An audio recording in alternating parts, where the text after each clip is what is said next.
수많은 세계적 명저들이 시대와 지역을 넘어 많은 사람에게 감동을 주고 사랑받고 있지만, 그렇다고 이 작품들이 다 출판되자마자 환영과 칭송을 받은 것은 아니었습니다. 여러분들이 아실 만한 아주 고전적인 명작들을 한 세 작품 정도를 여러분에게 소개해 보고자 합니다. 네, 네. 먼저는 이거 안 넘어가요. 넘겨 주시겠어요? 한번.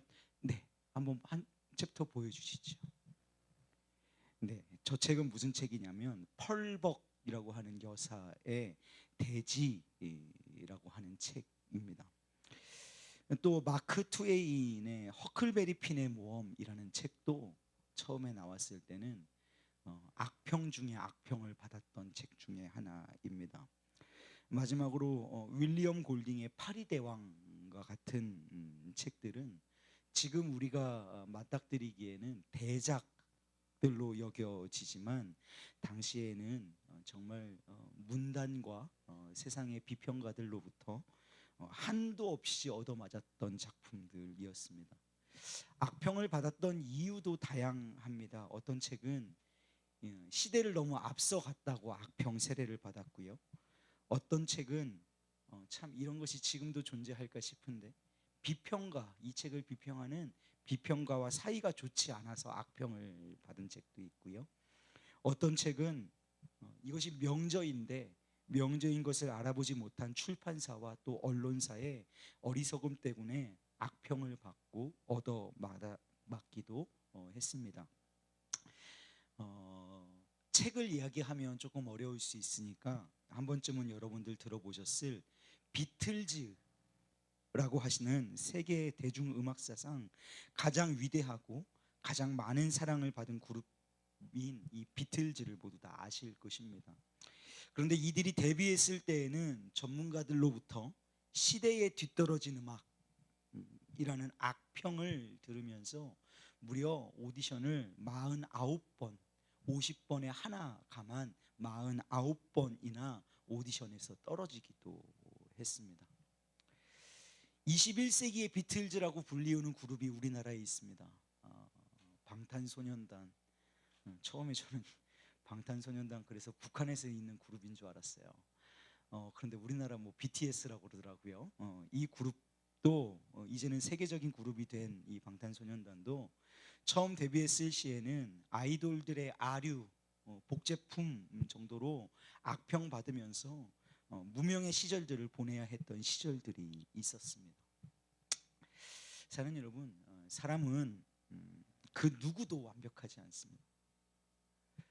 그리고 그 사람이 만든 작품 또한 완벽할 수 없습니다. 그렇기에 악평이라고 하는 것은, 사람들로부터 받는 평가라고 하는 것은 어찌 보면 우리가 인생사를 살아가면서 받아들여야 하는 당연한 것일 수 있습니다. 그 당연한 악평이 유일하게 완벽하셨던 이 땅에 오신 나의 구주 예수님을 향하여서도 쏟아졌습니다. 사람들은 하나님의 아들인 예수님이 베푸시는 이적을 보고도 귀신의 왕을 의지하여 귀신을 쫓아낸다라고 악평했습니다. 예수님께서 예수님의 능력으로 귀신들을 쫓아내는데 사람들은 그 예수님을 알아보지 못하고 자기 스스로 자기의 판단대로 예수님을 판단해 버린 것이죠. 저가 귀신의 능력을 의지해서 저 사람에게서 귀신을 쫓아내고 있다라고 정죄했다는 것입니다. 그뿐만 아니라 우리 예수님은 십자가에서 그 어떤 악평과도 비교할 수 없는 정죄와 저주를 한 몸으로 다 받아내셨습니다. 예수님뿐일까? 그렇지 않습니다.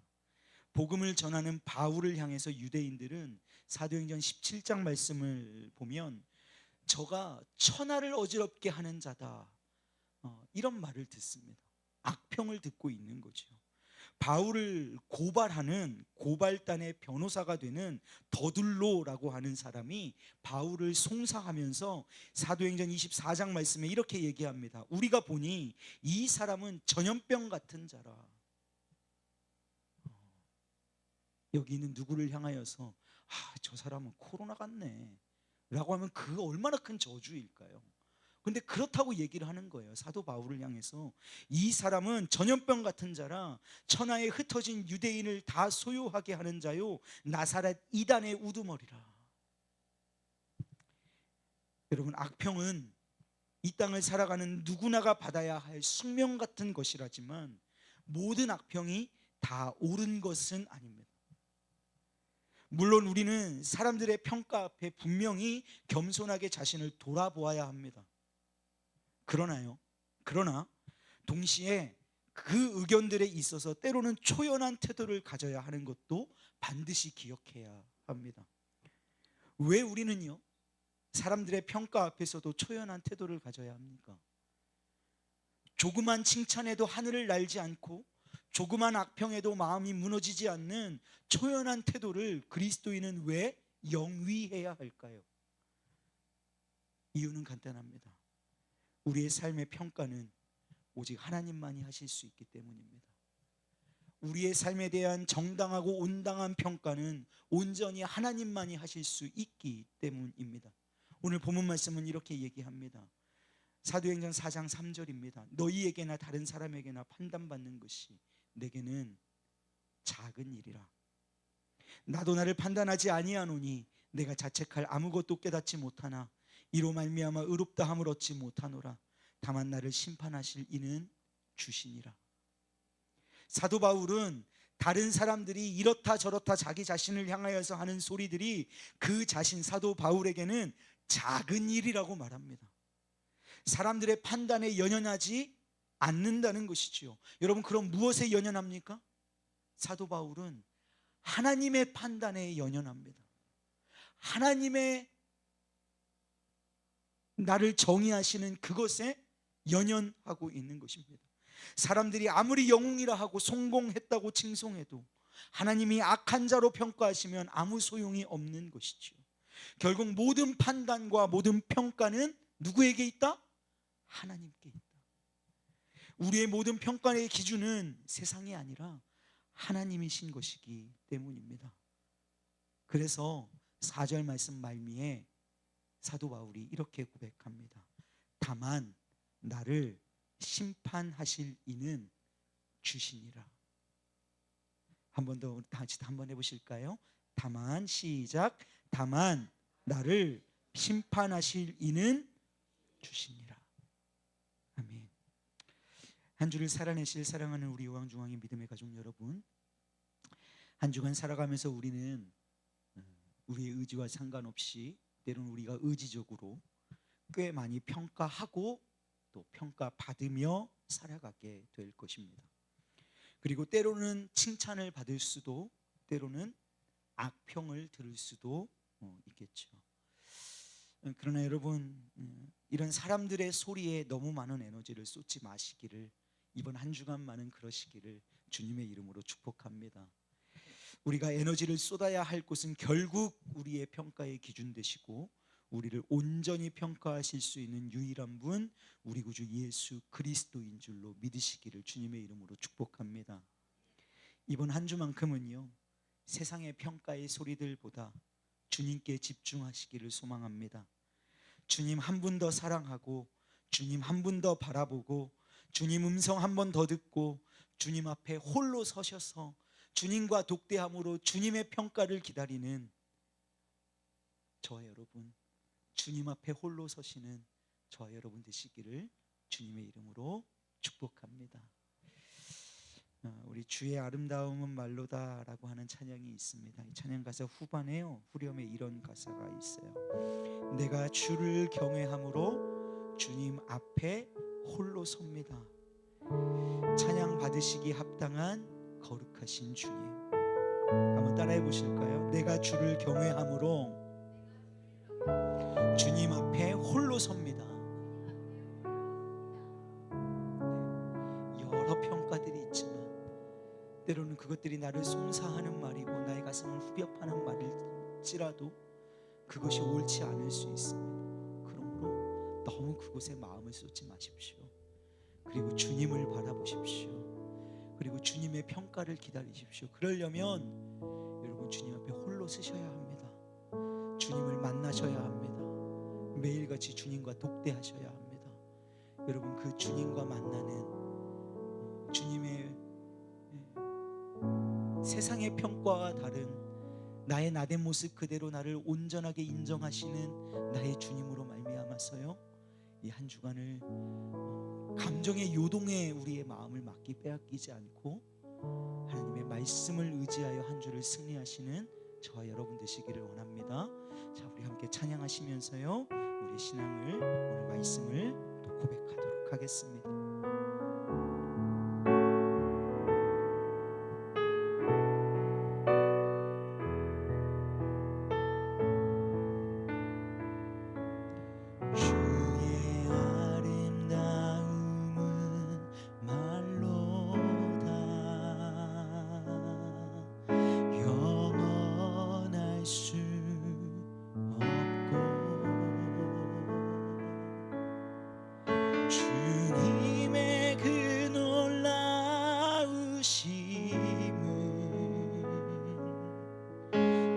표현할 수가 없네. 누가 그 지혜를 깨닫고 누가 깊은 사랑 증량할까. 보좌에 앉으신 주의 위여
내가 주를 경외함으로 내가 주를